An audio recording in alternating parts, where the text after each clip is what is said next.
Psikologi menunjukkan bahwa ketertarikan tidak selalu hilang karena kesalahan besar, tapi justru karena hal-hal kecil yang terus terjadi tanpa disadari. Dan yang lebih mengejutkan, kamu mungkin pernah melakukannya atau mengalaminya. Di awal, ketertarikan itu terasa sederhana. Kita tertarik karena penampilan, cara bicara, atau aura seseorang. Tapi seiring waktu, ada momen aneh di mana perasaan itu pelan-pelan menghilang tanpa alasan yang jelas. Tidak ada drama, tidak ada konflik besar, hanya hilang rasa. Psikologi menjelaskan bahwa ini sering terjadi karena pola perilaku kecil yang secara diam-diam merusak koneksi emosional. Pola pertama, terlalu tampil sepanjang waktu.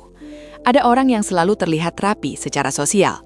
Setiap kata dipikirkan, setiap ekspresi dikontrol, semuanya terasa sempurna.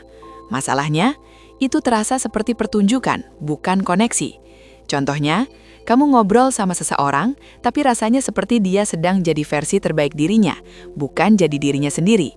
Insight, ketertarikan tumbuh dari rasa nyaman, dan orang tidak akan merasa nyaman kalau mereka harus ikut tampil juga di depanmu. Pola kedua, tidak benar-benar hadir. Hal kecil seperti cek HP saat ngobrol atau gampang terdistraksi ternyata punya dampak besar. Contohnya, kamu lagi cerita sesuatu yang penting, tapi dia tiba-tiba buka notifikasi atau jawabnya setengah hati. Secara tidak sadar, pesan yang sampai adalah, "Aku tidak sepenuhnya peduli." Insight, perhatian adalah bentuk ketertarikan paling nyata. Kalau perhatian itu hilang, rasa juga ikut memudar.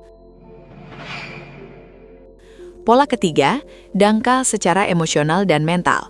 Banyak orang terlihat berkembang dari luar, sibuk, produktif, punya rutinitas.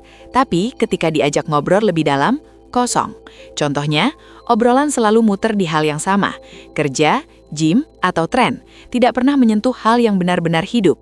Insight, ketertarikan butuh kedalaman. Tanpa itu, hubungan terasa hambar dan akhirnya ditinggalkan. Pola keempat, terjebak dalam perbandingan. Scroll media sosial saat lagi bersama, membandingkan pasangan dengan orang lain, atau selalu merasa ada yang lebih baik di luar sana. Contohnya, kok pasangan orang lain lebih perhatian ya? Kok tempat ini nggak sebagus yang di TikTok? Insight, perbandingan membuat orang merasa bisa diganti kapan saja, dan tidak ada yang ingin merasa seperti opsi dalam hubungan. Pola kelima, tidak stabil secara emosional. Bukan soal punya emosi atau tidak, tapi bagaimana kamu mengelolanya.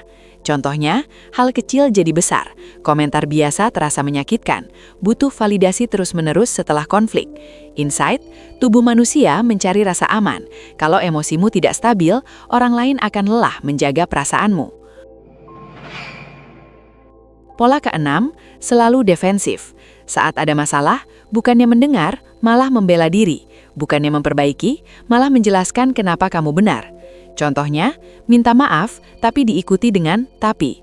Insight, hubungan bukan tentang siapa yang benar, tapi tentang siapa yang mau menjaga koneksi. Kalau setiap konflik berubah jadi pembelaan diri, hubungan akan terasa buntu. Yang menyakitkan dari semua ini adalah tidak ada satupun yang terlihat fatal, tapi justru karena itu, semuanya terjadi perlahan. Rasa nyaman berubah jadi lelah, rasa tertarik berubah jadi biasa saja, dan suatu hari, kamu atau dia sadar semuanya sudah berbeda. Bukan karena tidak cocok, tapi karena koneksi itu tidak pernah benar-benar dijaga. Kalau beberapa hal ini terasa sangat dekat dengan hidupmu, itu bukan berarti ada yang salah dengan dirimu. Banyak orang mengalami pola ini tanpa pernah benar-benar menyadarinya. Dan kabar baiknya, kesadaran kecil bisa mengubah cara kamu terhubung secara besar.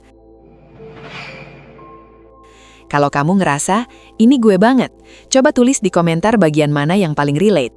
Dan kalau kamu suka konten yang bikin kamu lebih paham diri sendiri, jangan lupa follow dan subscribe, karena di sini kita ngobrolin hal-hal yang jarang disadari, tapi sering kita alami.